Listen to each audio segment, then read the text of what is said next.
All right, everyone, we're joined by head coach Pat Noonan following FC Cincinnati's 2-1 win against Chicago. Coach, if you just want to start with your thoughts on tonight's match. Pretty consistent theme as far as, the guys' ability to get on top and protect the lead. We know we can be better in how we go about it, but where we let ourselves down with just moving the ball up the field, we made up for it with some really strong defending. And, the end of the game obviously is a little bit chaotic with substitutions and, us being thin. And there was a couple challenging moments, but in the end, I think the guys see it out in a good way with guys out of position and a lot of fatigue. So credit to the guys for finding a way. We'll go to Laurel here.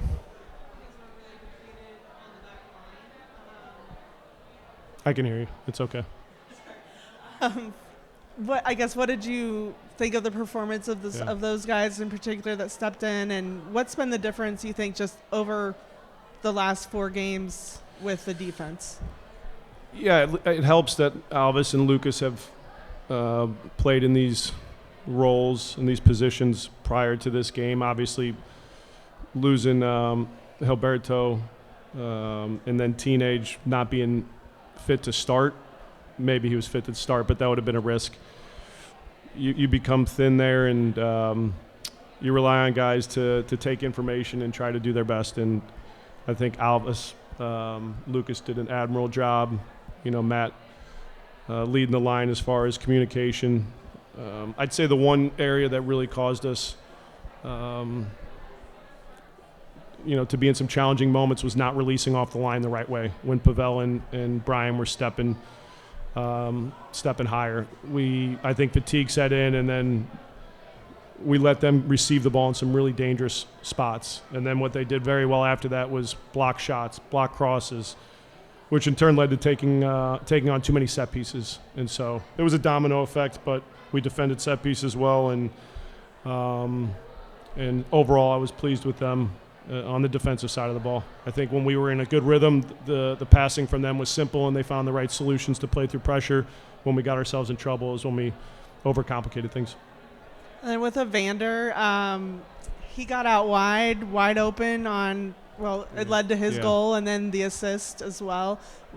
You've talked about how special he is, but was there something in your scouting that kind of told you that might be a way to get him in involved certain tonight? moments? Yes. Sorry to interrupt. In certain moments, yes, but how we move within our midfield structure to get him in different spots and Pavel in different spots, depending on how opponents are pressing.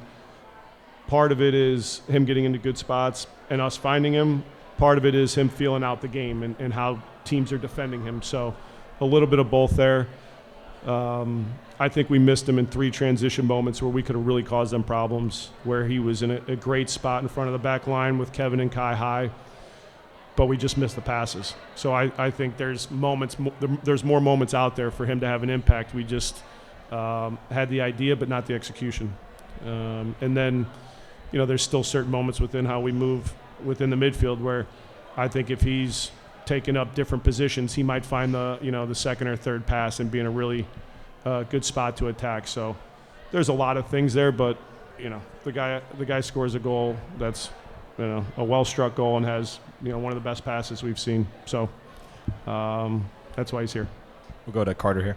Hi, Pat. Congratulations on the result. Thanks. I want to ask a follow-up on Evander, and it seems like from the outside that Evander is doing special things with the shots you mentioned. He's done special things with free kicks in the past, but it feels like he's scoring and assisting goals in new ways constantly, whether it's in transition now with you guys or on a shot like we saw tonight is something I don't think we've seen this season. Are you seeing that it is new parts of his game opening up, or is this the result of what he does best flourishing? There's a lot of influences to why he's been so impactful recently.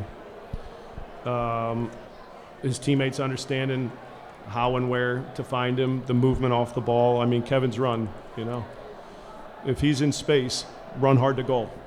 If you're in isolation and you have that much space to attack, run hard, and that's the benefit, is being able to get close to goal with the chance to score. So the run was also very good from Kevin, but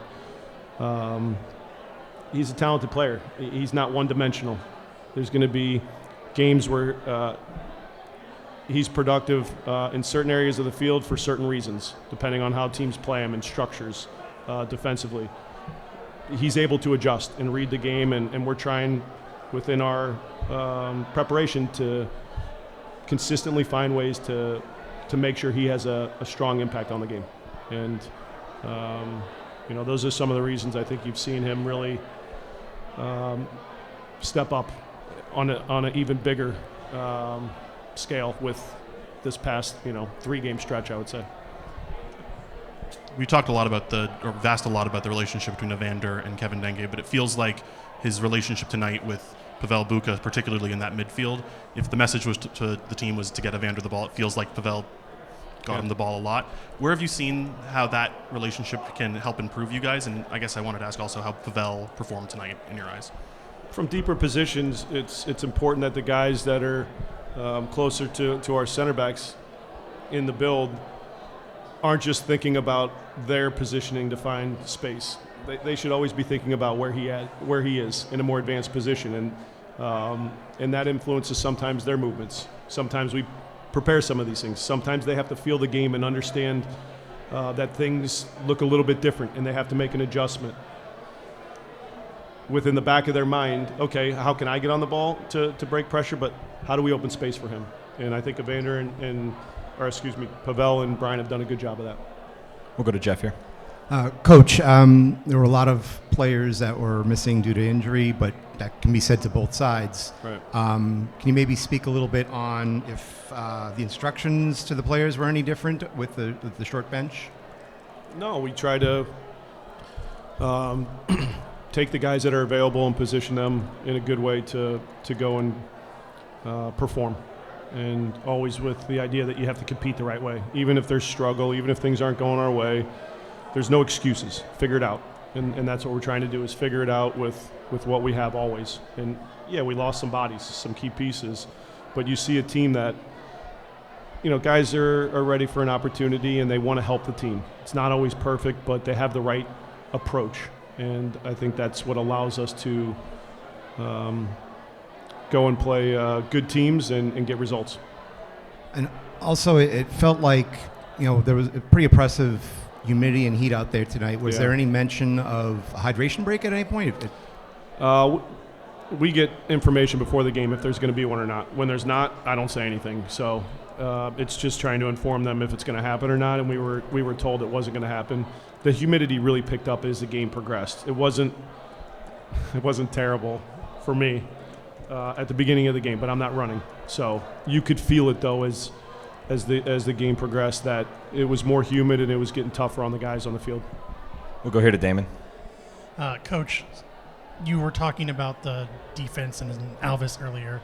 How important is it to get a quality 90 minutes from guys like him and Brian, who are normally not playing as much, right, and then they come in and they just do the whole game? Yeah, Alvis, had some moments early on that I was on him to think about different things, but in the moments where maybe there's a mistake in decision making, what he does on some of those recovery runs in the second half is just elite effort, elite speed, and he's making the play as well. And that's where the trust is. He's going to do everything he can to help our team, and even when he's made a mistake or two, he's not shutting off in a way where you can't count on him to do the defensive stuff. And so that's where I have a lot of time for Alvis. And it's good to see him get 90 minutes. That was your question. And it's good to see Brian get 90 minutes, because it's hard when you're not consistently a 90-minute player to get through a game like that in those conditions. But, that's just his mentality, and Brian's no different. They're doing things the right way for the team. And we've talked about the defense kind of being banged up right now. Part of that is obviously Miles is off with the national team, but the final is tomorrow for the Gold Cup, and then assumedly he comes back for Columbus. Have you talked to him since he left, and if so, how is he doing with kind of his playing time decreasing? I briefly check in after games, how you doing? But he's with a different group, preparing for, different games than we are. So I try to let him be in ways where it's not prying and having him think about what he's missing here. He needs to concentrate on doing the best he can for that group, and I think he always does that. But it'll be nice to have him back after tomorrow's game, and I think Alberto hopefully is trending well and available for Columbus, and there's certainly some good pieces coming back into the mix. Miles being a big one, but we'll see how the coming days go, and hopefully we have more options next week. We'll wrap up here with Laurel. Real quick, could you clarify, was that something in training or? Training. Okay. And then Luka seemed like he was holding his hamstring. Was that Cramps. anything? Cramping? Okay.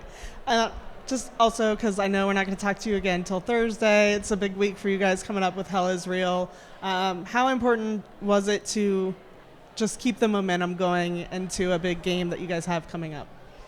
That's always,